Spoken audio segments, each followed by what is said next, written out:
Good afternoon everyone, day 108 today in my 140. Mileage right now is 14,920, so I've just about done 5,000 miles in this now.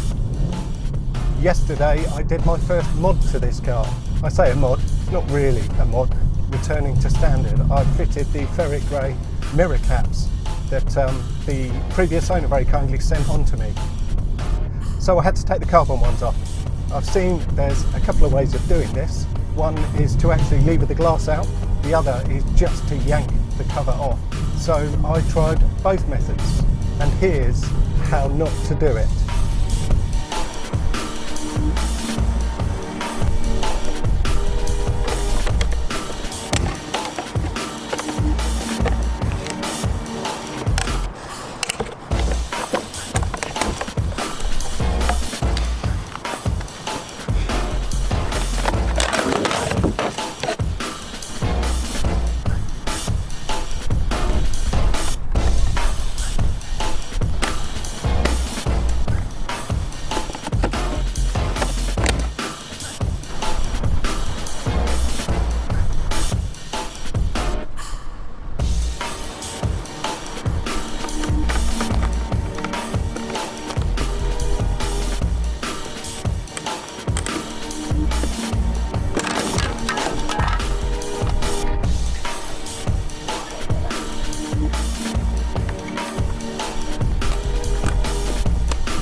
Having taken them off, I now have a couple of carbon mirror caps available.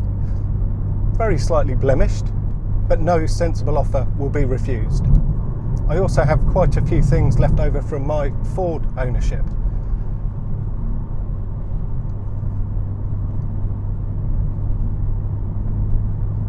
Again, no sensible offer refused. So if you're interested in any of those items, collection in person from any of the Goodwood Breakfast Club meets this year, let me know. Now, there's a question I keep getting asked over and over again, and that is, do I miss the RS? I haven't really done a direct comparison between this and the RS yet, but I'm asked all the time, am I missing the RS? There's a very quick, easy answer to that, and that is that as of right now, there's only 4 things I miss from the RS.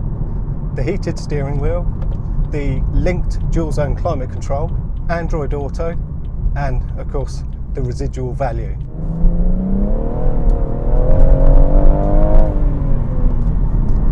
In contrast to that, if I went back to the RS from this, there's quite a few more things that I would miss.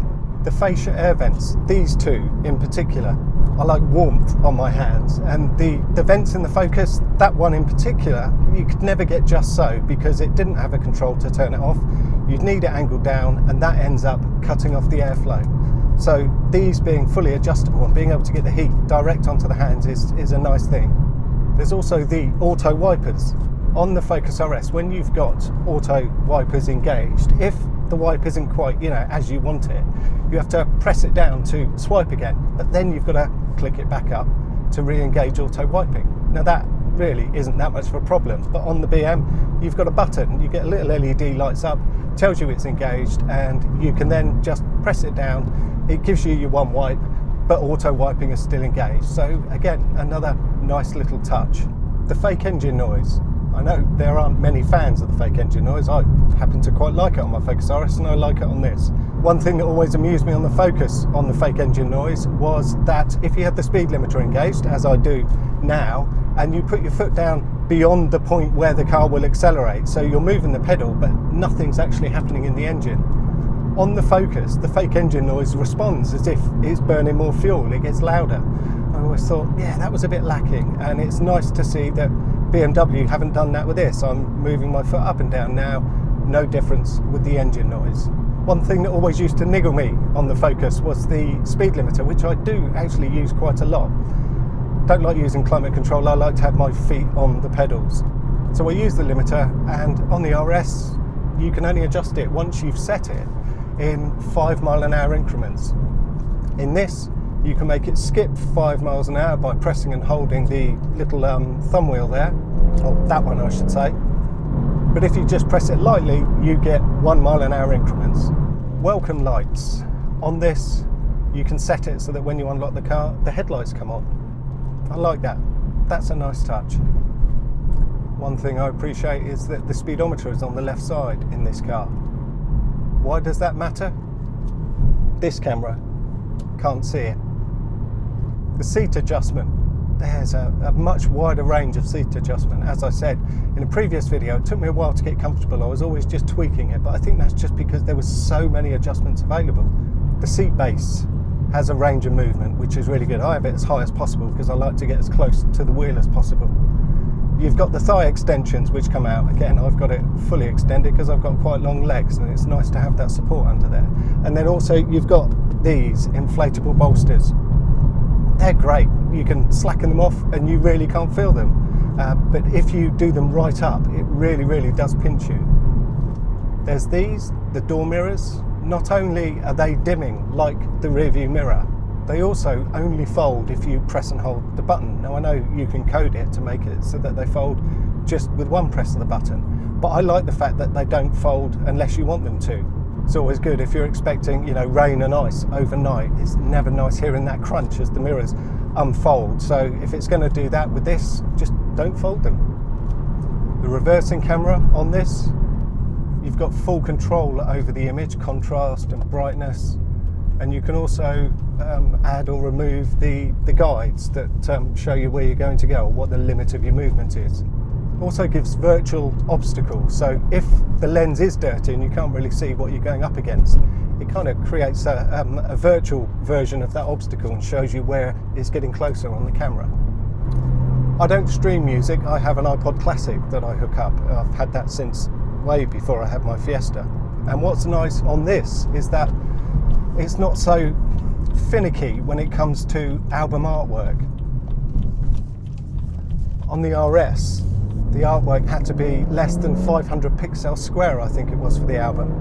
And if it didn't fit or it didn't like it, it just used a generic image, either of the artist or just the genre of music.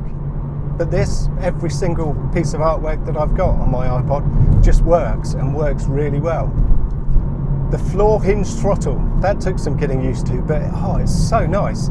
It's not like you're pressing a pedal, you just flex your ankle. You don't really feel that you're actually pressing a pedal. I can see why BMW have stuck with it. I think Porsche do it as well. Tyre pressure monitors.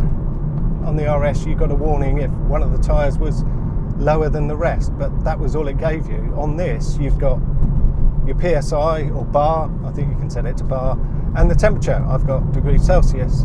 I've no idea how accurate it is. I will use my proper gauges and my infrared thermometer and check it, see how accurate it is. But that's going to be fascinating to see what goes on there on track at Goodwood.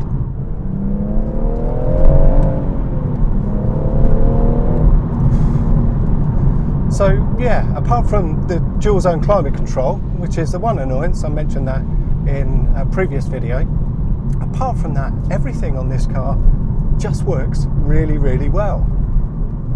I've come to appreciate these things, and in doing so have realised that the Focus RS, whilst undoubtedly an incredible thing to drive, is just lacking a little polish.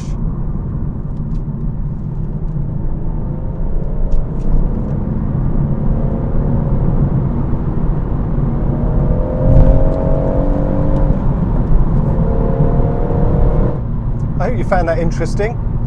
If you did, please give it a thumbs up, subscribe, share, and I'll see you all in my next video. Thank you very much for watching.